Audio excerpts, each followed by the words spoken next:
Para maiba naman po, ay hindi po yung gagawin ko.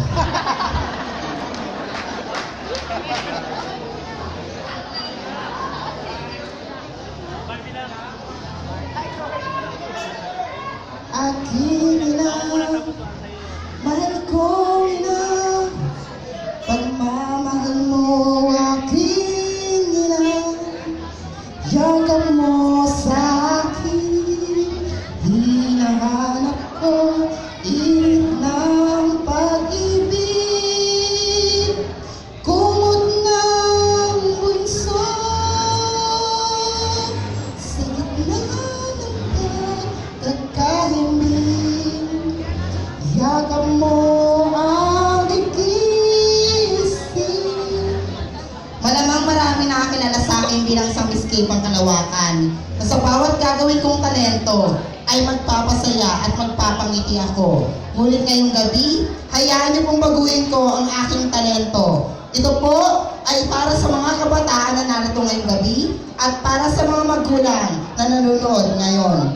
Ito po ay simpleng talento lamang na natutunan ko para mapagbigay ng aral, inspirasyon sa lahat ng tao makakapanood sa akin. Ito po ay isang kwento ng isang kabataan na kalalakihan na kung saan siya po ay nakikipag-inuman habang siya ay binabantayan ng kanyang ina.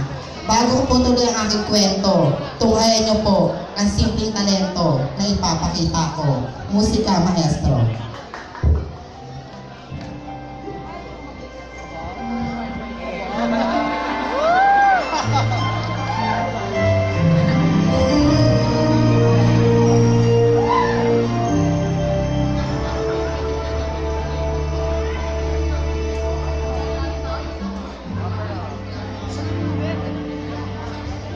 Anong oras ka magpapagising?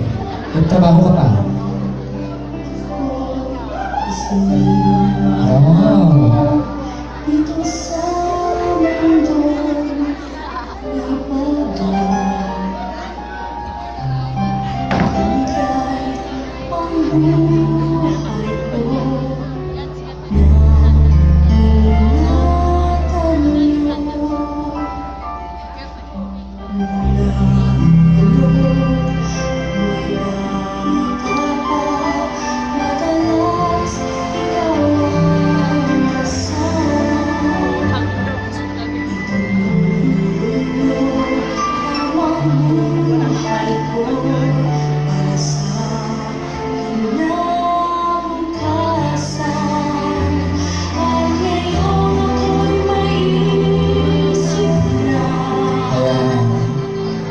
Maraming salamat po sa lahat muna sa pumpointa para sa kauna-unahang drawing contest ng Bayanihan. Marami pong sumali sa ating drawing contest. Ayan. Pilox lang ang gamit pero ang baho eh.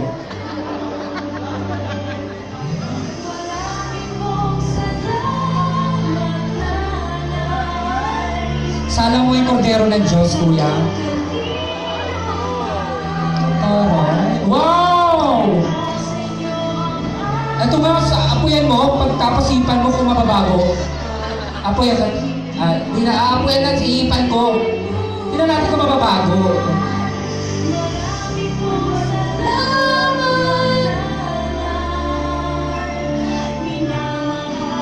Ginagaling ka ni Elsa Droga. Good items, tamang drawing.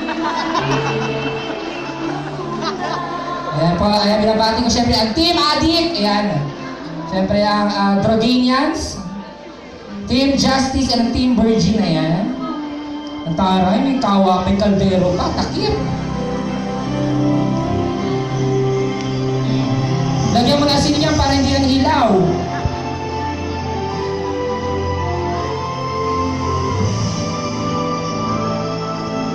Ang gagaling nila ng drawing, no?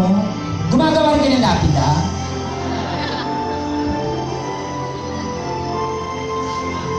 Kaya may talent ka na eh, play. Pag walang kasali, galing yung talent mo ha. Sali ka bukas Miss Ginan, bro. Lahat ng mga kasali, baldado. Nag-vulcanize din kayo? Wow!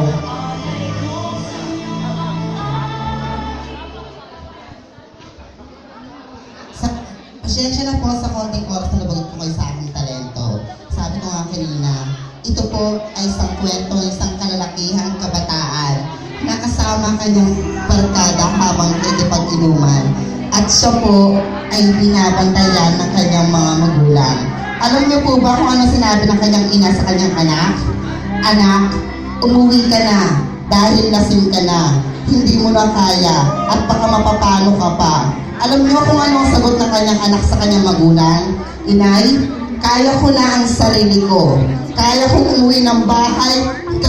Ano ng mga paa ko? Nandyan ang mga barkada ko. Natutulong at aalalay sa akin. Kaya umalis ka na dahil nakakahiya sa mga barkada ko. Baka sabihin nila na binibigay mo pa ako. Malaki na ako at kaya ko na tumayo sa sarili kong paa. Ngayon, kuya, ang kapal na mukha mo para sabihin mo sa nanay mo yun at pagtabuyan siya sa harap ng mga barkada mo.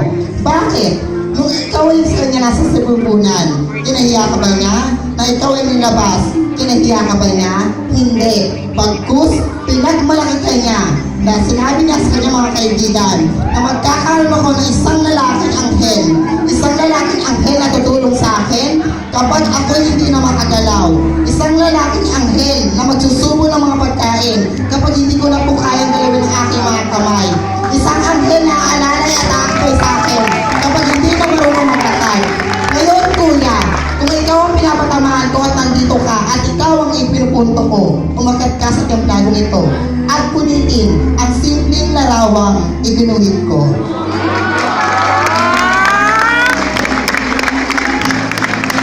Isang larawan ng isang ina at anak na nagpapakita na kahit anong tigas ng ulo nating mga kabataan ay nandyan ang ating ina, umaalalay, nagmamahal, nagtataguyod at nagtatrabaho ng buong puso't buhay at pawis nila para matigan tayo, para mapakain tayo at para maalalayan tayo. Ngayon, kuya, ang kapal na mukha mo para pagtabuyan ang iyong magulang sa harap ng mga barkada mo. Alam niyo ba na maraming kabataan na pinalaglag ng mga kababaihan, maraming kabataan na walang nanay at mag-isa lamang sa buhay, namamalimos, namumulot ng basura para mabuhay.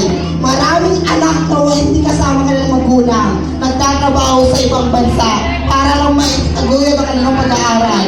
Ngayon, sasabihin mo sa iyong mga barkada na nakakahiya ka, mas nakakahiya ka, kuya.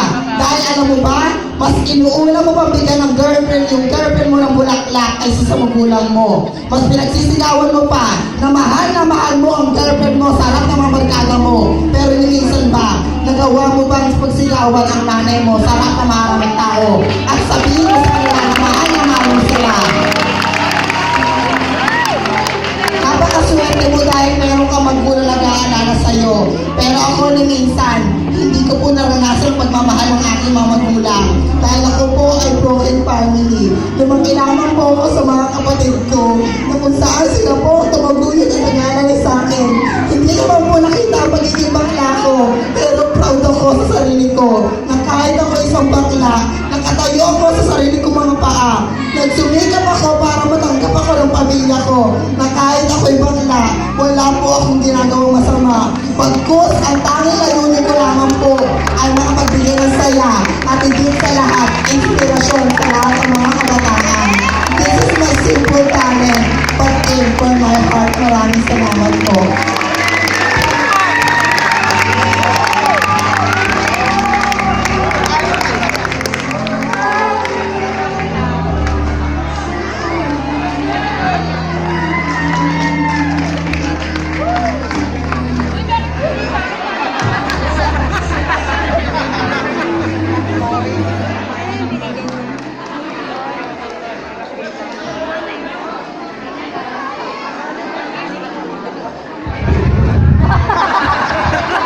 Salamat, anak. Ayun. Ligpit ka na.